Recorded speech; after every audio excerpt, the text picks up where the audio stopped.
28th, 2022 meeting of the Sacramento Regional Transit District Board of Directors. This is a virtual meeting, and all speakers, the board and staff, please announce your name when you begin to speak. This meeting is being live streamed, and the slide on the screen shows the information on how to join the webinar via Zoom. You can also call into the meeting at 253-215-8782, and the webinar access code is 881-3753-7448. If you are participating by phone, please push *9 to indicate a desire to comment during an item.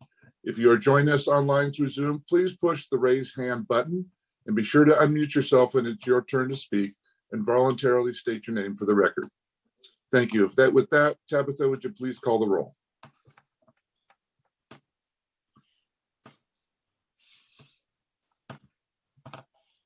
I'm sorry, I was muted. Director Budge? Here. Director Harris? Here. Director Howell?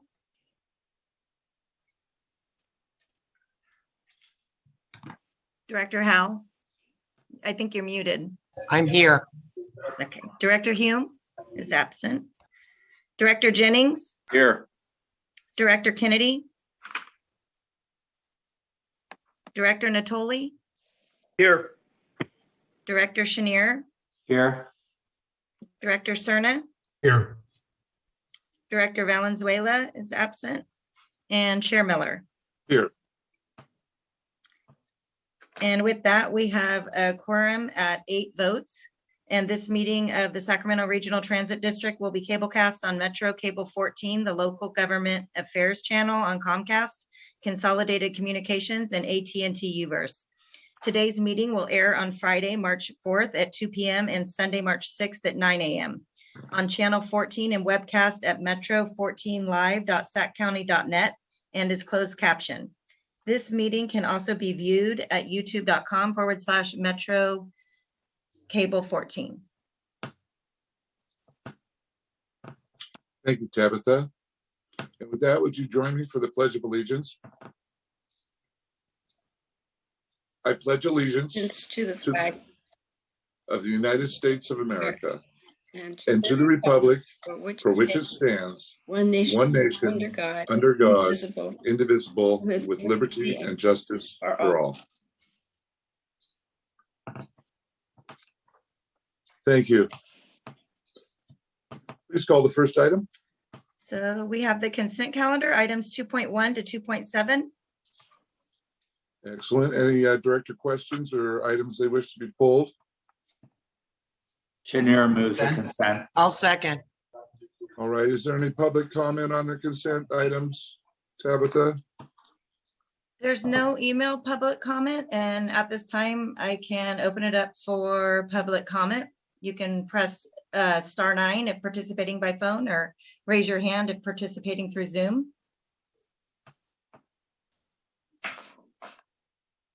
And it looks like Ronnie Miranda has her hand up. And Ronnie, is this with consent calendar items 2.1 through 2.7?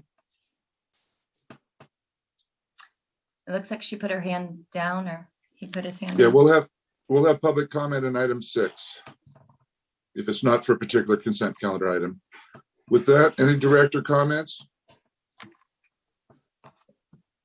Clerk, would you please call the roll? Director Budge. yes. Director Harris. Aye. Director Howell. Yes. Director Hume is absent. Director Jennings. Yes. Director Kennedy. Director Natoli. Aye. Director Chenier. Aye. Director Cerna. Aye. Director Valenzuela is absent, and Chair Miller. Yes. And the consent calendar passes with 8 votes. Thank you. Next item, please. The next item is public addresses the board on matters not on the agenda. Do we have any written comments that? We don't have any written comments. We do have a couple hands up. Okay, let's take those public comments. Okay, so we have Jeffrey Tartagia. Good evening, Jeffrey. Can you hear me? Yes, we can. My public comment is on twofold. I am still concerned about dealing with this, how many bus cancellations are taking place, and seeing that the riders understand what you mean when you have a bus cancellation.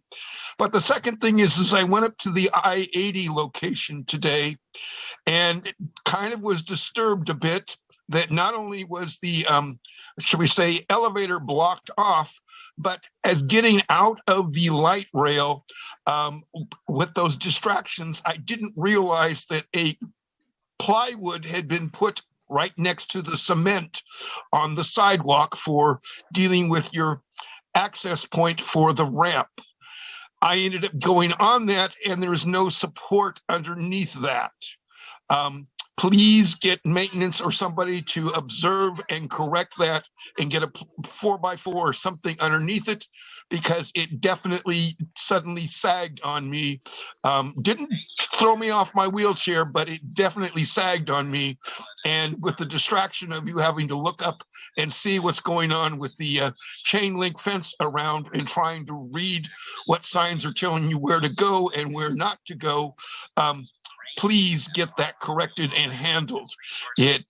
And again, Steve, I'm hoping that by next month, that at least for Route 1 and the other aspects of it, that the elevators will be fixed and operating and running. And we hear congratulations that we've actually got a running set of elevators that are functioning for the buses, and we're not having to try and figure out where is the shuttle bus to get moved from one side to the other. That's my public comment for not on the agenda. I am working through the bus scheduling thing, and I invite you to listen in on the MAC meeting on Thursday, because I believe there's going to be a report on the Wednesday meeting of the new proposed buses, and hopefully we'll hear about what bus retentions and other aspects are going on with the new system when the MAC meeting is supposedly Wednesday meeting, and whether that is electric buses or whatnot. An allude was made to that on Friday at the Valley Vision, that working at the electrification of going on. And it seems to me like we've got a lot more work to do to accommodate the many types of electric vehicles. The last time the gas was at $5, we had much improved ridership. This time, it doesn't seem to be doing too much more in the way of ridership, but I hope it works out better and we figure out how we can get more people to feel comfortable riding in public transportation.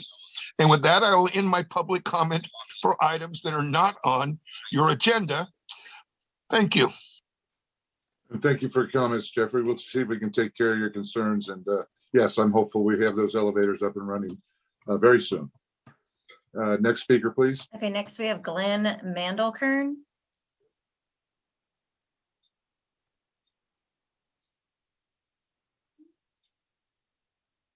Glenn, can you unmute yourself?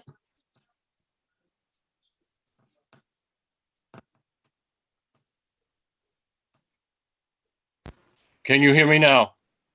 Yes. Hi, Glenn. Okay, great. Yes, my name is Glenn Mandelkern. Can you see my video too? Okay, you can't see my, oh, well, some other day I'll thank you for the 23andMe. I received a bus sign over at 29th Street. So I'm grateful for that. I also want to say I'm very grateful that Tabitha Smith helped me out today, figuring out how and when to talk to you. The reason I'm speaking is because of a previous agenda item on last week, which was the 2.3 suggestion for the free ride flyers. It was proposed by Deborah Salinas, who I actually had the pleasure to meet at the Transit Academy, where I also met Henry Lee. Nice to see you again, Henry. The reason I'm bringing up the free ride flyers, first of all, I'm very grateful for the concept. It has helped me and other people explore areas of Sacramento and events throughout Folsom and South Sacramento. The proposal said that you wanted to authorize up to 10 free rides on bus and light rail. The key word that I'm focusing is on and. The thing that the reason I'm bringing this up is because some of the latest flyers only speak about light rail. Now, I've had conversations about light rail ridership with different people, and positively speaking, some people who live close to light rail like to use it. It's very convenient. They use it all the time. Others, however, who don't live close to light rail aren't exactly sure how to get to it. They think that they have to drive and park to a light rail station, but not all light rail stations have parking. I would like to therefore request that in order to increase ridership and also for consistency, to please ensure that all free ride flyers, the screenshots and the paper copy that people can print, to ensure that they all say bus and light rail. Like I said, the benefits of that are consistency and to increase ridership. And another benefit I've discovered is among fellow riders, when we see one another either showing our screenshots or showing a flyer on our way to an event, we talk about what we like about SAC-RT and also what we plan to do at the event and what other things we do on SAC-RT. So I thank you very much for giving me this opportunity. And hopefully we meet at 29th Street someday soon. Thank you. Thank you for your comments, Mr. Mandelkorn. Any other hands up there? We have another comment, but I want to make sure that Director Kennedy is able to talk. Yep, I'm good now. Okay, perfect. Okay, so next we have Ronnie Miranda. Good evening. My name is Ronnie Miranda, and I've been a frequent rider with Sacramento RT and the bus system. I'm gonna be really honest. I am not happy with both services at all. Too many security light rail people are very rude, very disrespectful. I do not like the Smart Ride at all. It's very inconvenient for certain areas. There's a lot of people who are disabled, who are on wheelchairs. So it's been very inconvenience on my part. I'm always late for my connections. And also on Route 134, which I live like down the street from, I don't like the new schedule. The new schedule is very inconvenient.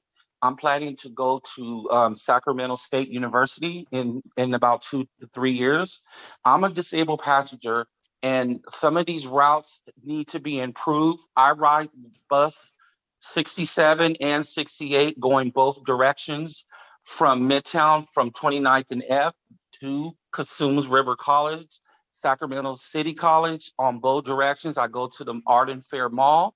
And the service, when I get to 29th and N Street, it seems like drivers always switch shifts, and I always miss my light rail connection on 29th Street. I honestly think these times need to be improved, and these drivers need to be more respectable. If you ask me to be respectable, I appreciate the same on both ends.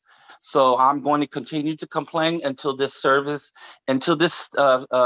whole attitude with these drivers get improved. Thank you for your time. Have a good night.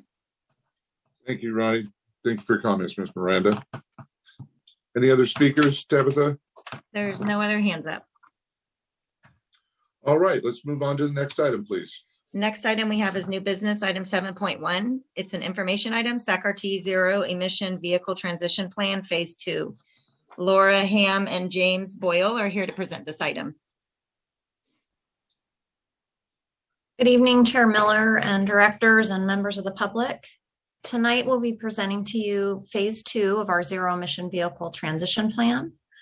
As required by Caltrans as our funding agency for this effort, we are presenting the plan to you as an information item. There is no action required. The transition to zero emission vehicles has many components, and our team has been diligently planning to reach that transition goal and meet the California Air Resources Board requirements for a fully zero emission fleet. This is one more step towards getting to full implementation. But as soon as this plan is finalized, we'll be on to the next step, including things like planning for temporary infrastructure, identifying facilities, coordinating with our partners on our future power needs, and relentlessly pursuing grant funding. I'd like to introduce James Boyle, SAC-RT's Director of Planning, to present our efforts thus far and lay out the next steps for you. Thank you. Thank you, Laura. Good evening, Chair Miller and members of the board and the public. James Boyle, I'm the Director of Planning, and I would like to take this opportunity to walk you through the work that we've been doing on our zero emission transition planning. So Adam, if you could go to the next slide, please. So quickly, just some background information. Laura touched on some of this, but I think we're all very familiar with the regulations from CARB and meeting all of the deadlines and things that they have laid out for all transit agencies in the state of California. Their requirements are basically that we all become 100% zero emission fleets by 2040. So we're working very diligently towards meeting that goal. The board adopted our CARB ICT rollout plan in October of 2020. We started our annual reporting to CARB last year in 2021. And we've also completed our first phase of the zero emission plan study, and that also included our ICT rollout plan. Next slide. So this phase of our planning network really started digging more into the details of maintenance facilities and also what the fleet would look like and how we would begin to transition our fleet to zero emission. So our report basically was laid out into 5 sections, and you can see I have those sections laid out here before you. There's introduction, it gives you all the background and the history. And then we really started getting into the details about garage concepts and what that would look like and the necessary details for us to be able to have garages that would support zero emission vehicles and zero emission infrastructure.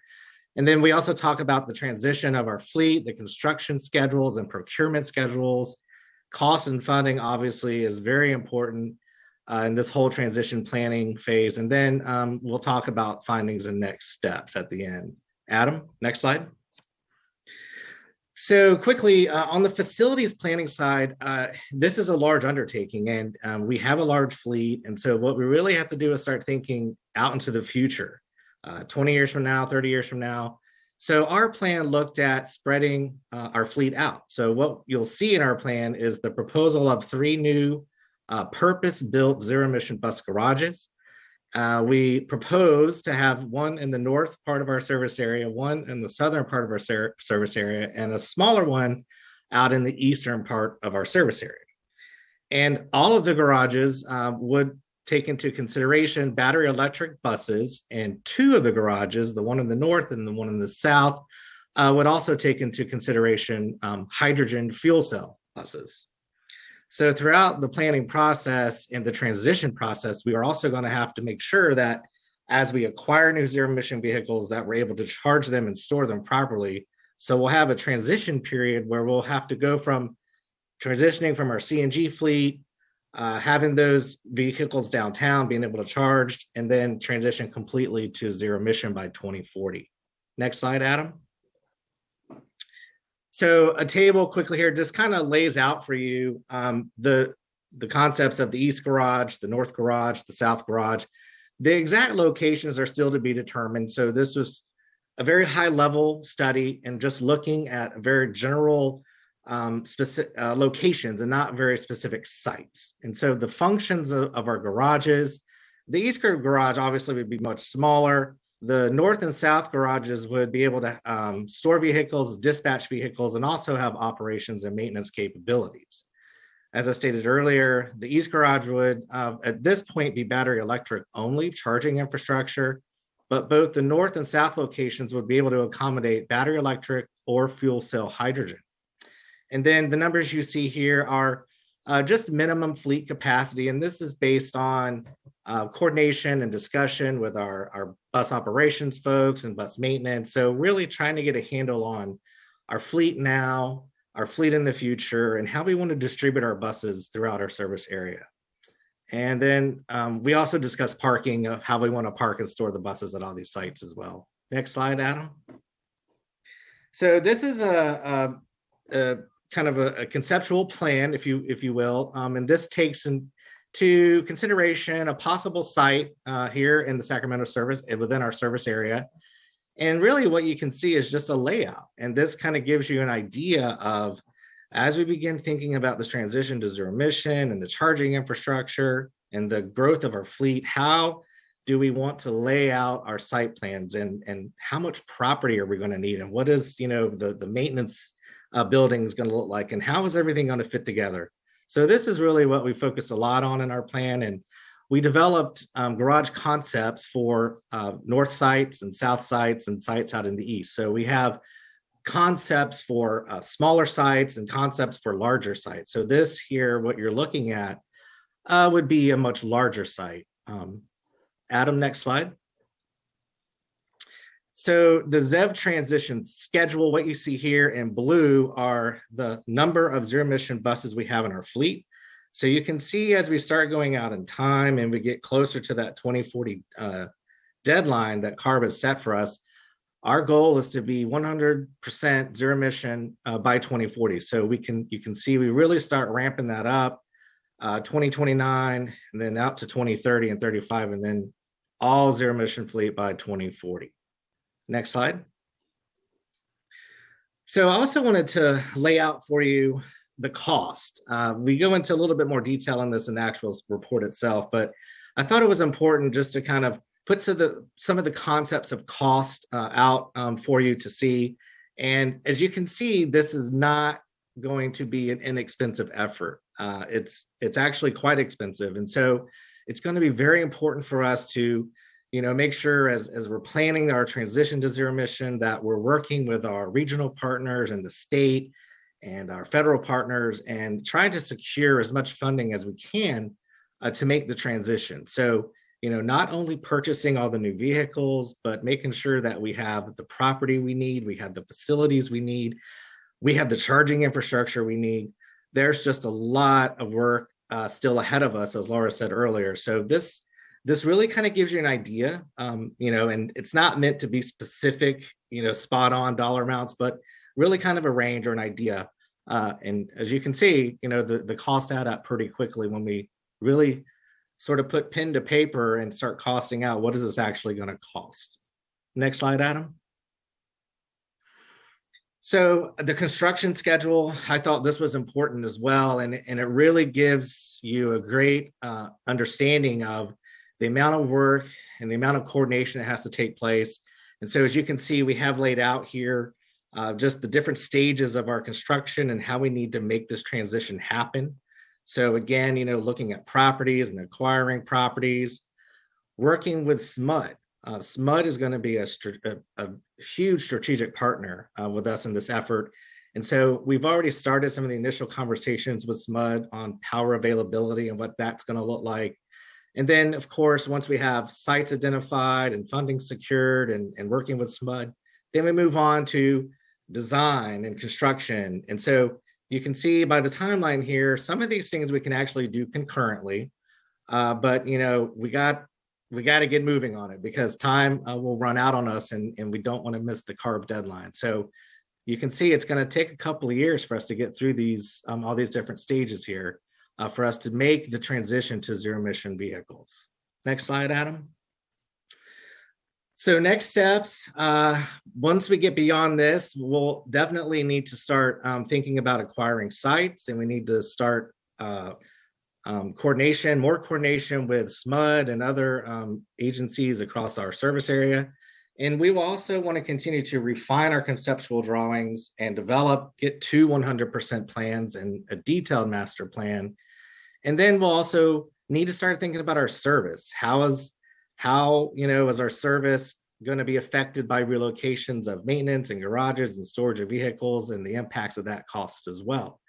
So, there's a lot of work that's still ahead of us. We have a great team at RT and we've worked very closely with our bus operations and our grants department and engineering. And so you can see that we're working very diligently. And the good thing is I feel pretty confident that we're on the right path, but we will need to make sure that we're, meeting our deadlines and also, being aware of the CARB deadlines. And if we foresee, any need to reach out to CARB and maybe file exemptions or get exemptions or extensions, we want to be doing that as well. So this is, a really large effort. And like I said, we have a great team at SAC-RT and we're all working very hard on this. And we have great stakeholders such as SMUD, And the Air Quality District is very supportive of our efforts as well. So we want to continue to, make sure we're reaching out to them, coordinating with them, and all kind of moving together in the same direction on this. So that's all for my presentation this evening, and I'm here to answer questions if you have any questions. Thanks, James. You know, this means you can't leave till 2040. Just kidding. Well, we have a lot of work ahead of us. I'm not going to lie. I know, but great presentation. Thank you, Laura. Any questions or comments from directors at this time? Well, I'm not seeing any hands up. So any public comment there, Tabitha? I have 2 emailed public comments, and it looks like Jeff Tartagia has his hand up.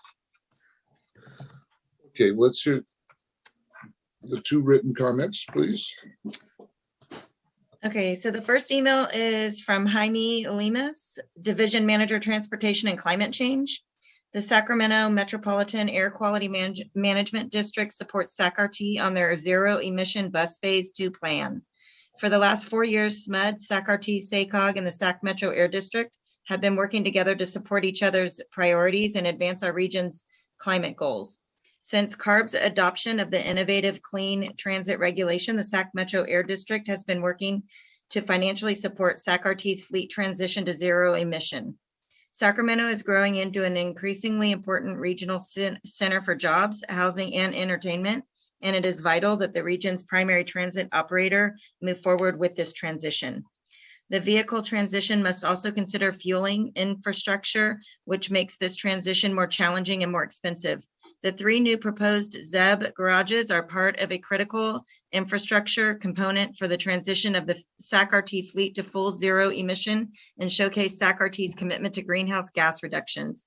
This will help improve the region's air quality, reduce greenhouse gas and other harmful emissions, improve the health of residents and visitors, and demonstrate the effectiveness of clean transportation to the public. The Sac Metro Air District is committed and stands side by side with our partner SAC-RT to transform the entire fleet to zero emission and meet our climate goals. The next comment is from Steve Johns from SMUD, and he's the Regional and Local Government Affairs Manager and 59th Street Reuse Project Lead. Dear Chair Miller and Directors, SMUD is pleased to support Sacramento Regional Transit in its consideration of its zero emission vehicle transition plan, phase 2. SMUD's goal to eliminate carbon emissions from our power supply by 2030 is more ambitious than already aggressive state mandates and is ahead of virtually all other utilities in the United States. We have long been committed to the advancement of electric transportation, and our 2030 zero carbon plan continues to prioritize electrification of all modes of transportation, including transit fleets. SMUD's collaboration with Sacramento Regional Transit, Sacramento Metropolitan Air Quality Management District, and Sacramento Area Council of Governments resulted in the ZEV regional strategy, which demonstrates our region's commitment to curbing transportation emissions in order to address health, climate, and mobility concerns. SMUD looks forward to continuing our collaborative relationship with Sacramento Regional Transit in support of its transition to a full fleet of zero emission vehicles. Thank you for your leadership in this area. Very truly yours, Steve.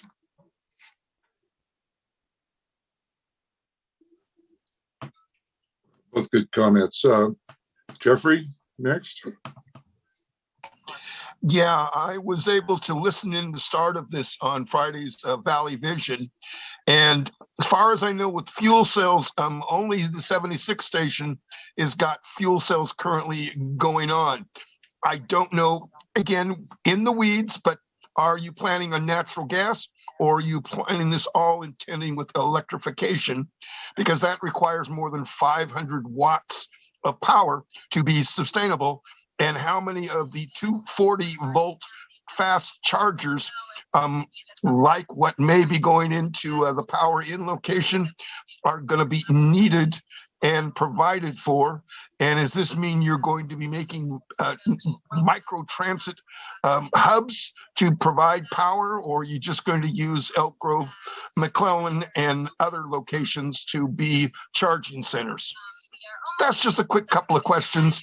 And is these new since our, shall we say, gas is going out of the, for natural gas on our next level of fleet buses, are we going to go for electrification now with those? Just curious, don't know, and would like to be given a better insight than just the overview. Thank you. All right, thank you. Any other public comment? I don't see any other hands up. Okay, and I don't see any directors' hands up. So with that, let's move on to the next item, please. The next item is item 8.1, the general manager's report. Good evening, Chair Mina, members of the board, and the public.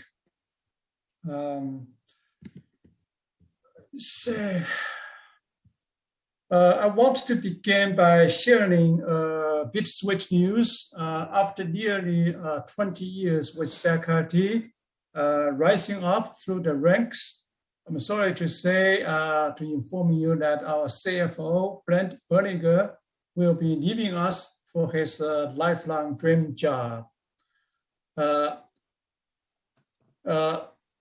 Brent has been an instrumental part of the SACRT family, and his diligent work and exceptional leadership have impacted so many in our community.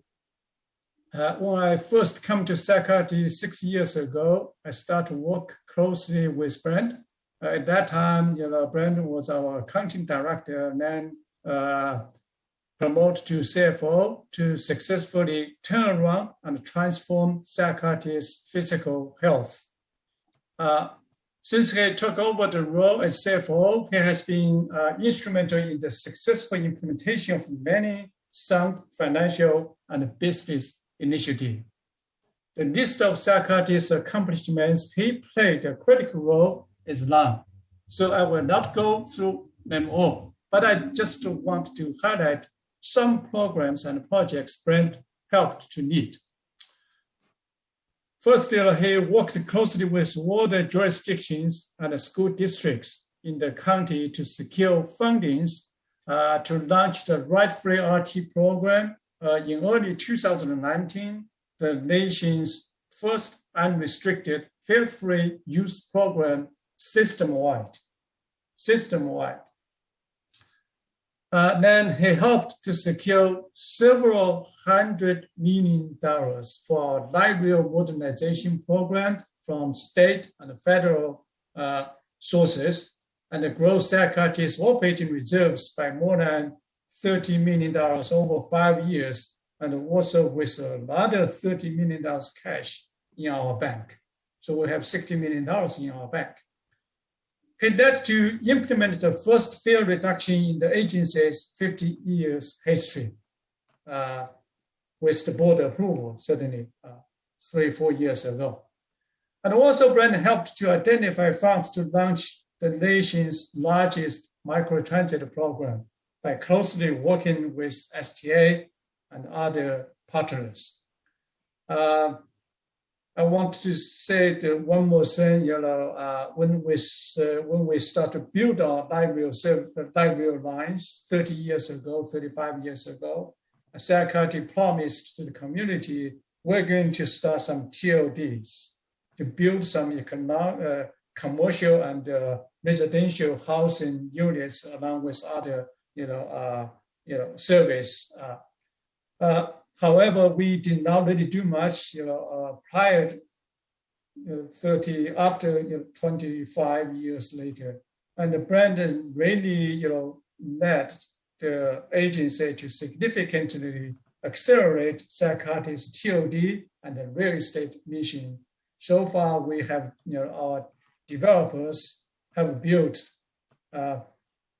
close to 1,000 housing units in 4 or 5 TOD projects around our light rail stations. And there's so much more I could go on. So Brenda, I just want to thank you for your years of diligent service with SACRT, and I wish you the best of luck for your new endeavor, which is your dream jobs, and you will be greatly missed.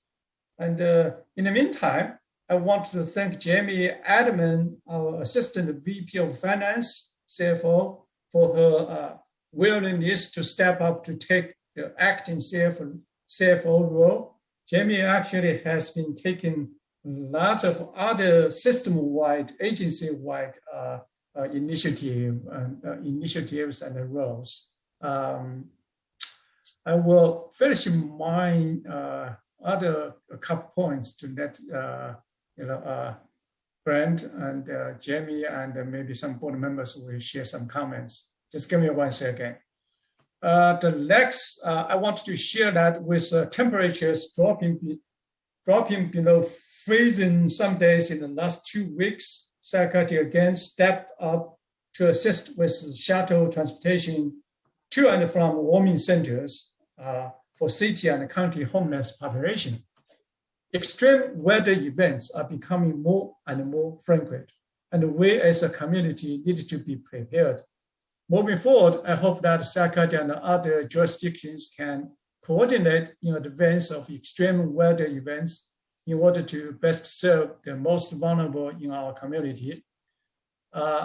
With many experiencing homelessness in our region, we know there is a strong need for reliable transportation service to cooling or warming shelters during peak summer and winter months. With more advanced notice and planning, I believe we can make this much more consistent and useful service. Recently, we got a surprise notice. We have to do some emergency planning and cancel some trips. Another topic is, as always, at our previous board meetings, I have been sharing regular updates related to matters and its impact on staffing. Over the last few weeks, I'm pleased to report that we have seen a significant decline in COVID cases, and the bus trip cancellations dropped down significantly as a result. And I'm hopeful the surge that went through our community earlier this year or later last year is behind us. And while the county has lifted its mask mandate, we are reminding all of our passengers that the Federal Transportation Security Administration requires all passengers on public transportation to wear a mask through Friday, March 18th. My final update is about our paratransit. Early this year, we presented an update on our SACRT Go surveys and financial performance. It was requested by some board members that we perform an ADA paratransit peer cost analysis of other agencies for operating the service. Jamie or Brent will make one last or Brendan will make one last presentation. If Brendan will make this, or Jamie, can do that too. But before they do, I would like to share an email from we received from a frequent SACRT Go rider who is not shy about sharing her critical opinions about our service, but always helped us tremendously. You can say Mrs. Margie Donovan's quote on the screen. I just want to read one section here. I want to thank you and your team for fixing all the problems in Folsom. There have been absolutely no late rides that I know of since RT has assigned drivers specifically to Folsom, which we did about 2 months ago.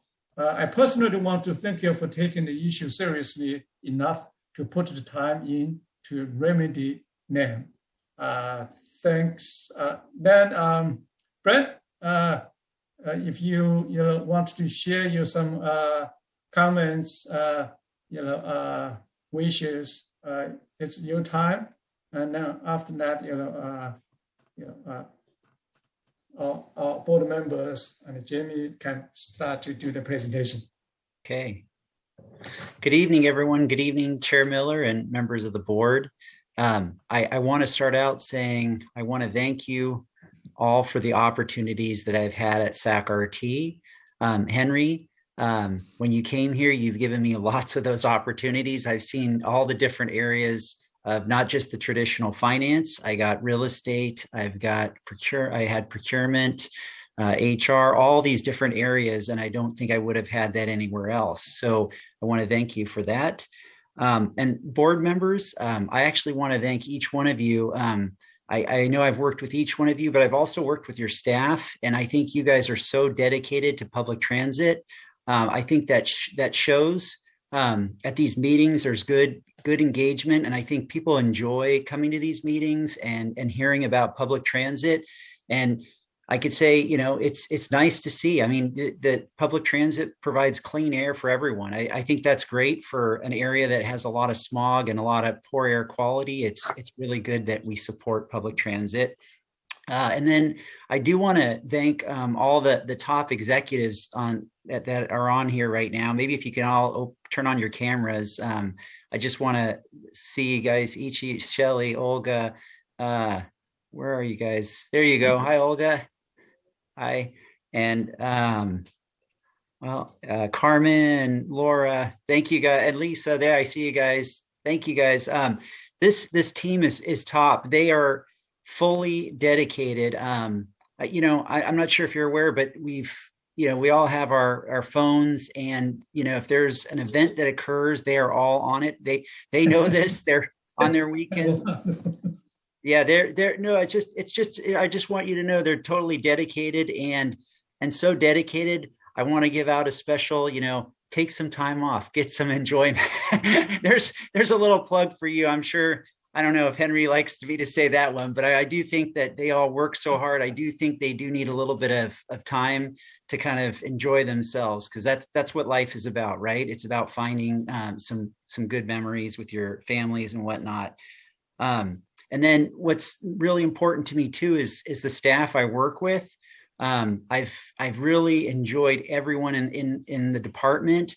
And just to name out a couple areas, there's the finance group that goes to finance members, the revenue team, those are the people that are working day in and day out collecting cash, the procurement team that's making all the buses getting purchased and whatnot, the pension group that's keeping those funds safe and getting good investments, the grants and budget. You guys know what you do. You bring in the money and you make sure it's not it's spent correctly and it's done well. The general accounting group, you got your payroll, your AR, your AP, and your real estate group. And if I'm missing one, Jamie will catch it in just a second. And then I do want to make one more comment about the immediate risk. Oh, yeah, risk. Yeah, risk and litigation. Sorry. Oh, yeah. Whoops. Thank you. Thank you, Olga. And then I want to give a special thanks to the immediate staff that I work with. We have meetings every week or 2 weeks, mostly every 2 weeks. And I think it's a good form of communication where we just update each other.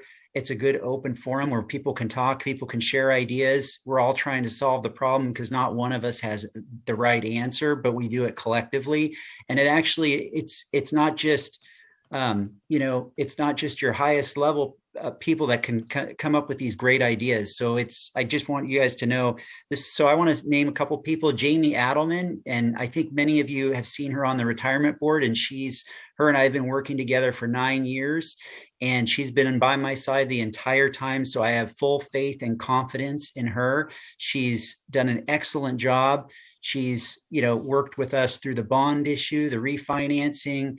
She's worked with me with the banks, with the rating agencies. She's totally competent and totally available and dedicated to this job. And I really believe she's going to do an excellent job.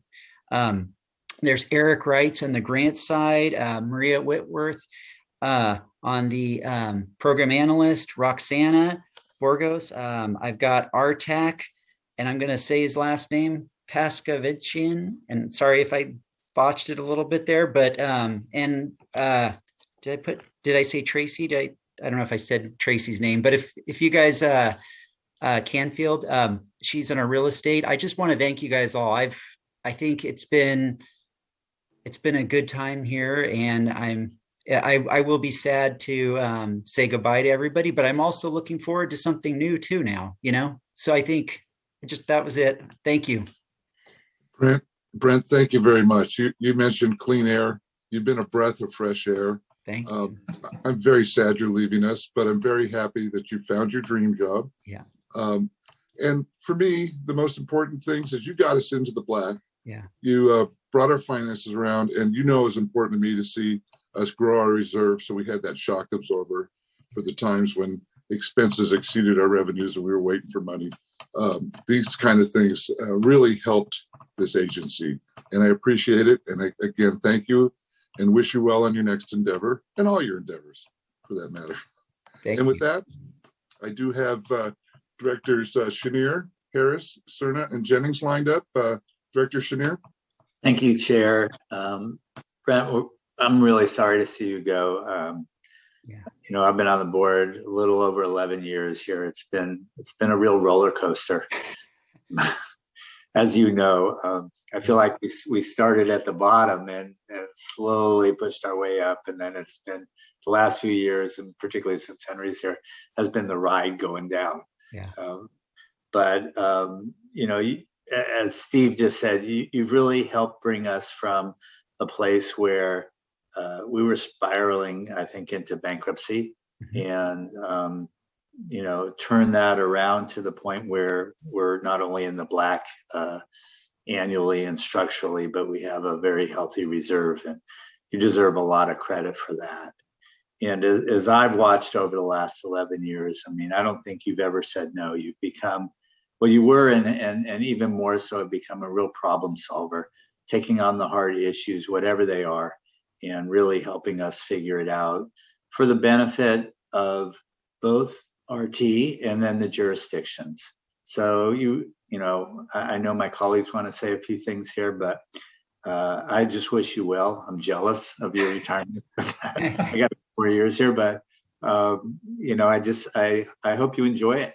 That's what it's all about, and you've totally earned it. And the success that RT has had in the last 5 to 6 years here, the awards that we've won, you've played a large part in that. So I just want to say thank you.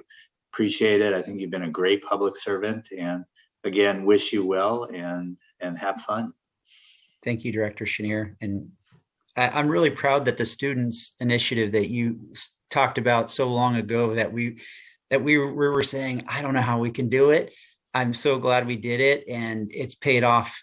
Like you said, I mean, it's nice, you know, it's nice to see, I guess. And that as someone who rode, so I grew up in the Bay Area and rode Samtrans, and, you know, 20 cents a ride, you know, back and forth to school. So I took the bus, you know, almost every day. So no, it's made a large difference for our young people and for their families. So thank you. And you played a big role in that as well. Thank you. Victor Harris. Yeah, thank you, Chair Miller. Hey, Brent, ditto everything Jay said, but it seems to me here at RT, the board has to take a vote to allow you to leave. And I don't think you're going to make out real well on that vote. I'm a definite no.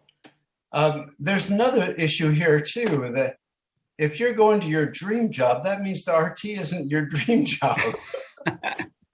So I'm wondering, if you want us to vote to allow you to leave, we at least get to know what your dream job is. Sure. Well, you know, I would say, I think finding your dream job is one where you have a lot of flexibility. It's close to your house. So Carrie, I don't know if you're on right now. It's in Folsom. So I can actually ride my bike to work. It's working in accounting, doing reviews, compilations, but something interesting is tax work. And it's a small boutique tax firm, and kind of full circle, the person, one of my first job at a college, I worked with Angie, who's the partner there, and we've kept in contact all these years. And she now has her own firm, and she's grown it. And the idea of the experience that I got in this real estate area has been really interesting. And I thought to myself, I mean, just to share a little bit, it was kind of it's soul searching. What do I want to do? And I thought maybe real estate's an area I want, but I don't have some of that background in being a broker or commercial. So I thought I could kind of blend the accounting as well with the real estate, and I could do real estate taxes. And I think I could be kind of getting the best of both worlds, which is what I enjoy doing. Yeah. Well, you know, we all wish you the best. You have been a major player in RT's rise, you know, out of the ashes, and can't thank you enough. Plus, you're just a heck of a nice guy and great to work with. So all kidding aside, I'm a yes vote. You can go, but I wish you all the best. Have a great time, and we'll be thinking of you. Thank you, Director Harris. Yeah. Director Cerna? Thanks, Chair Miller. Well, I certainly wasn't going to let just the City of Sac representatives on this board have the last say in terms of your well-deserved accolades. On behalf of the county as well, we're sad to see you go, Brent. I agree with many of all of the mentioned so far about the various projects and the condition of the district and your instrumental role in turning it around. Certainly feel the same way as others have referenced.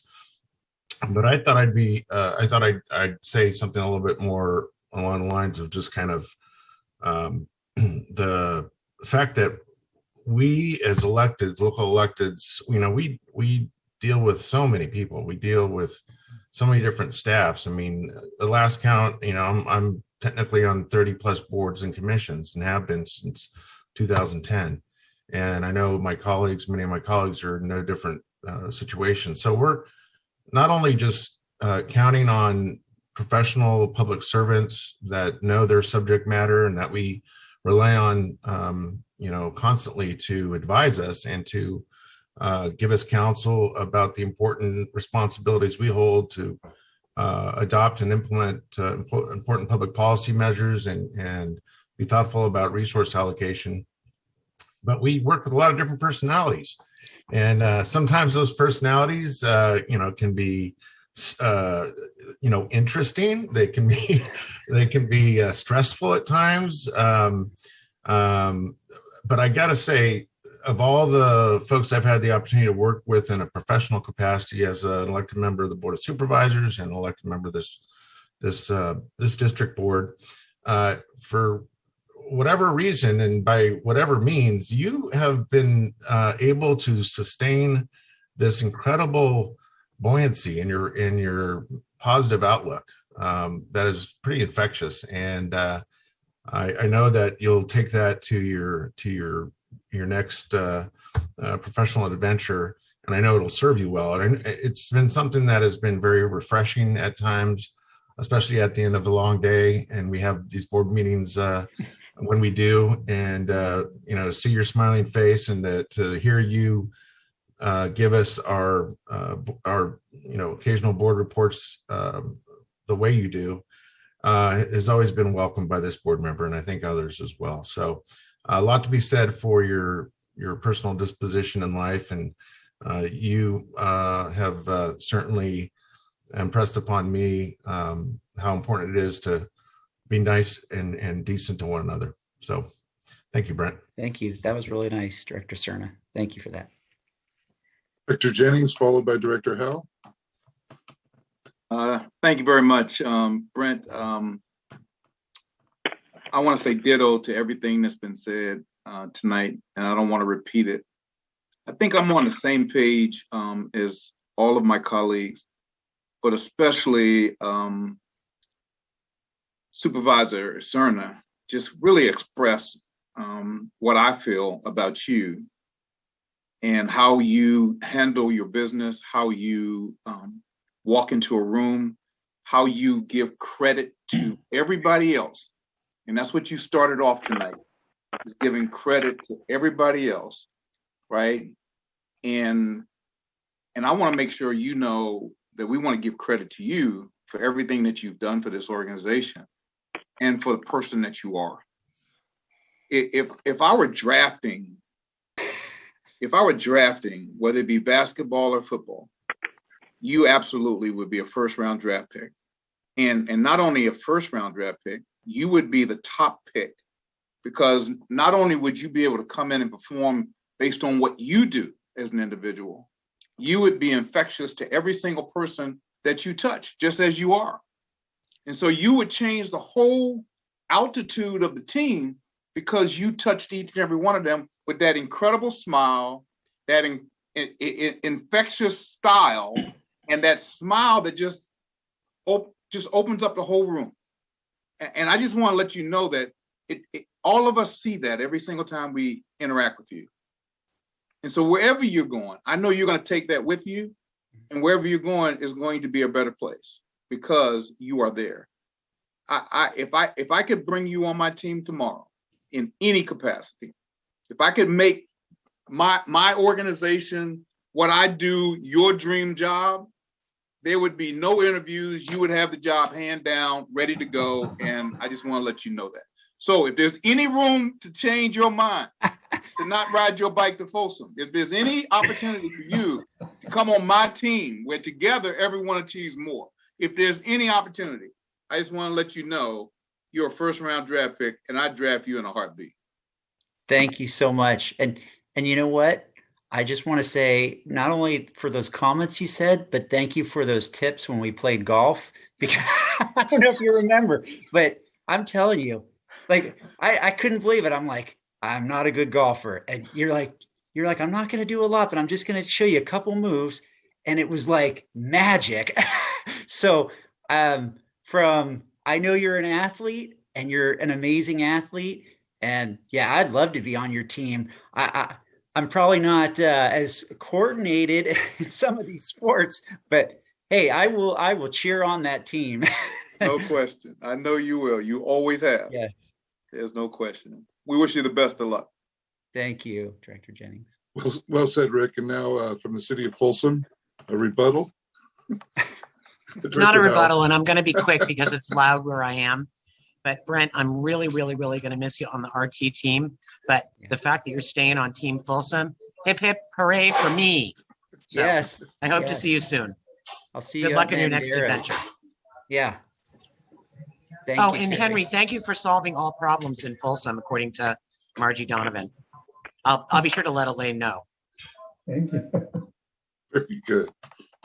Yeah. Mr. Chair, this is Director Tolle. I want to get in the queue. Yes, go ahead, Don. Okay. Well, Brett, if you haven't already heard enough, I'll just add a little more to it all.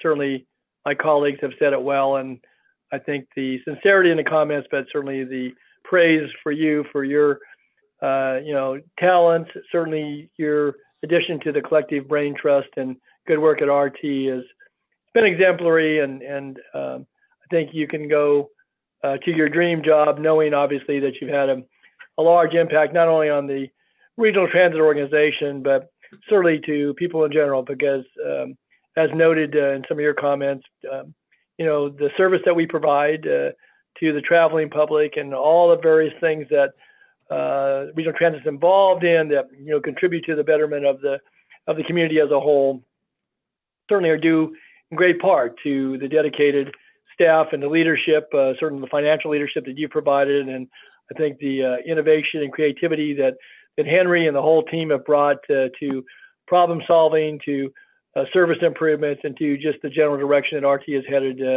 really are a credit to you and to all those that you've acknowledged, and I'm sure others that are listening in this evening who've been a part of the conversation and discussion. But I know I've had a chance to work with you during your entire tenure with the district, and I'm probably one of the few that's been there at least in my capacity as a member of the board, along that ride. But I really have enjoyed working with you, and I recall in some of the early years, I know I pressed you with some tough questions. You never shrunk, from answering, and you were always.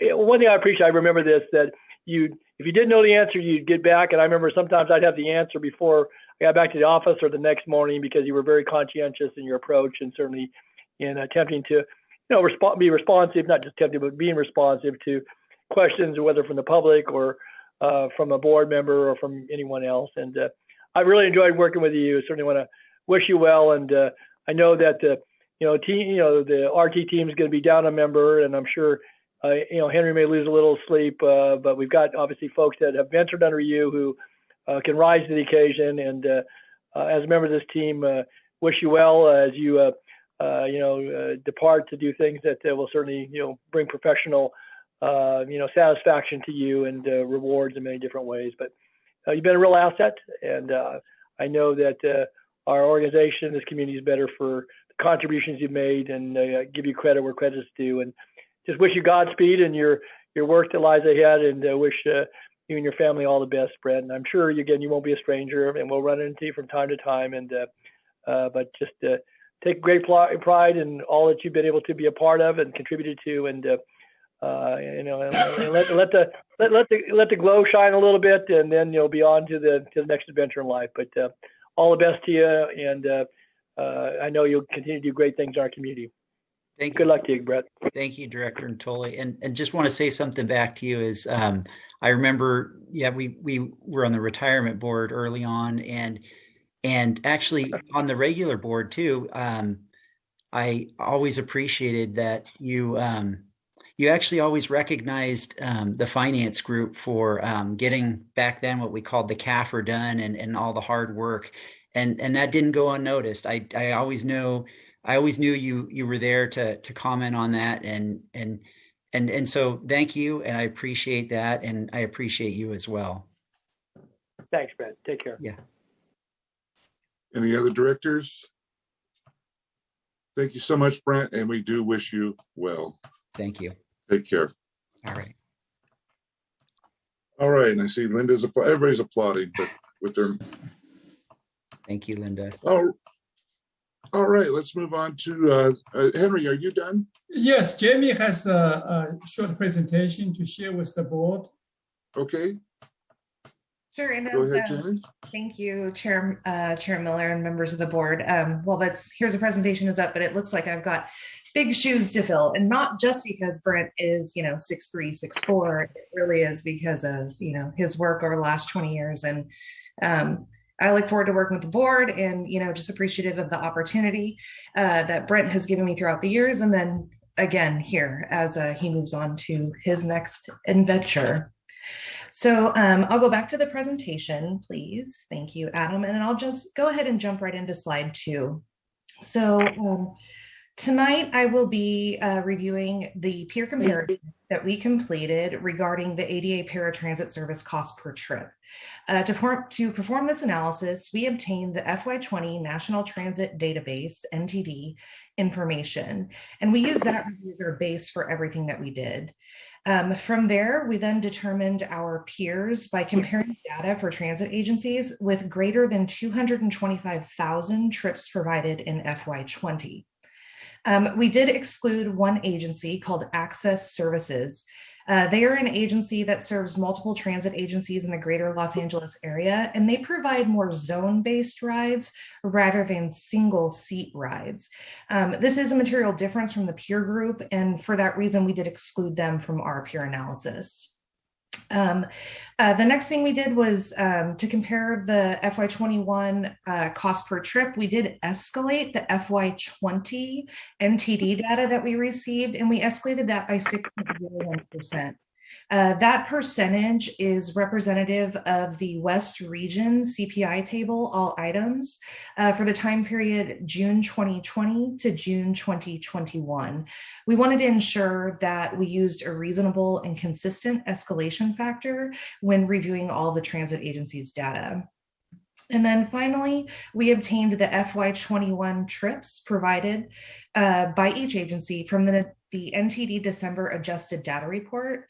This report is a compilation of monthly ridership information reported to NTD by each agency.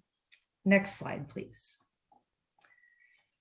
So here on this slide, we're presenting the results of the cost per trip for all of the peer agencies with the previously mentioned assumptions applied. Excuse me. The FY21 estimated operating cost column was calculated by taking the FY20 NTD data and increasing it by the 6.01% for CPI. The FY21 trips were obtained directly from the NTD report, And the FY21 cost per trip was calculated by dividing the estimated operating costs by the trips provided. And then you can see here that the cost per trip is significantly higher than we're used to seeing for this type of service. Is, we would normally see somewhere between like the 40 and 60-ish dollar range. For that reason, the reason for that increased cost is directly related to the decline in ridership. And we'll go over it more on the next slide, please. This analysis illustrates, again, that the drop in ridership when applied to a consistent operating cost will result in a higher cost per trip. Here we're showing that the operating costs are the same as presented on the previous slide. And we're also showing the FY20 trips provided and the FY21 trips provided. And again, all of this information was obtained from the National Transit Database.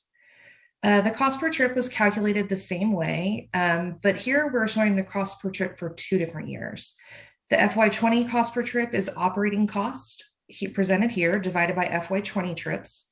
And the FY21 cost per trip is the same operating cost base, now divided by the FY21 trips. And you can see there was a significant decline in trips between the 2 years. The result is a significant increase in the cost per trip. The transit agencies being analyzed saw reductions in ridership ranging from approximately 51% to 73%. And I did want to note that the agencies that we looked at, all of them except for SAC-RT and FY21, did utilize purchased transportation, which means that they were outsourced to another agency to actually perform the operations. Our analysis, we understand that these are estimates, and we did our best to determine an appropriate assumption to escalate costs and to base our costs on and to base our analysis on. But we're unable to capture any cost-saving measures that these agencies may have taken into practice over the last year due to the reduction in ridership for COVID. However, to remain eligible for stimulus funding, agencies could not lay off or furlough employees. And typically labor and benefits is the largest cost for operating a transit agency. So we feel fairly comfortable that these costs are reasonable and accurately represent what happened to the cost per trip for agencies across the board. I would also like to note that it's not presented here, but I did do the same analysis of trips for FY20 and 21 divided by the FY20 operating costs straight from NTD. And it was the same result, a significant increase in the cost per trip from one year to the next. Next slide, please. Finally, just in conclusion, this analysis supports that the FY20 cost per trip increase is a direct relation to the reduction in ridership. SAC-RT did perform really well in comparison to the peer agencies, but again, it's ridership based. We did see a significant decline in ridership, but some agencies saw an even larger decline in ridership, which drove their costs up even higher. And I think finally, it's important to note for transit that we have costs that are not ridership driven or not ridership dependent. For example, for the SAC-RT Go service specifically, we are open 7 days a week for reservations, and that's from 8 to 5. So we must staff that entire time period 7 days a week. Same for dispatch. We have dispatchers in 7 days a week covering all of our service hours, going from basically 3 o'clock in the morning till 1:30 in the morning the following day. So we have, you have your hard costs to just cover those time frames. Also, our maintenance crews and our mechanics are 7 days a week, almost 24/7, maintaining the vehicles, doing, oil changes and tune-ups to just cleaning, obviously for COVID and refueling and making sure that the vehicle's stocked and, ready for service.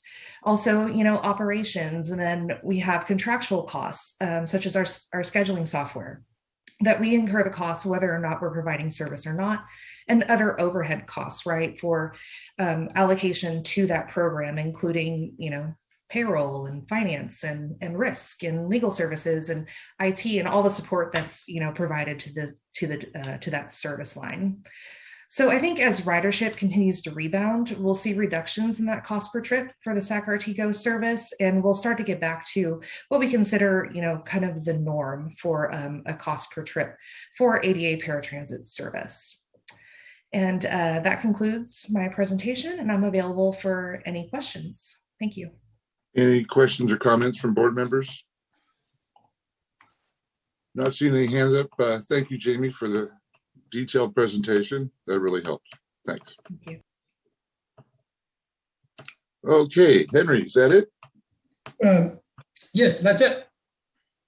All right, then we'll move on to the next item, please. Yeah, do you want to take public comment? Jeffrey Tardigia did have his hand up, but it looks like he did put Well, it down. it really wasn't a policy discussion, more of a report. So I typically didn't take public comments, but if Jeffrey wants to keep it quick, we'll take a public comment. Looks like he put his hand down. Thank you, Jeffrey. Next item, please. Okay, so the next item is number 9, reports, ideas, and questions from directors, if any. Any hands up? Not seeing any. I would like to ask Linda Budge to say a few words about the current events in our world before we adjourn. Thank you, Steve. I told the chair that I thought it was appropriate that we adjourn tonight with sympathy and best wishes for all of our neighbors who have come to live with us from former Soviet Union countries, and an earnest hope, a sincere hope that the world gets back to a point where we respect each other's cultures in the near future. Thank you, Steve. Thank you, Director Budge. And with that, we're adjourned.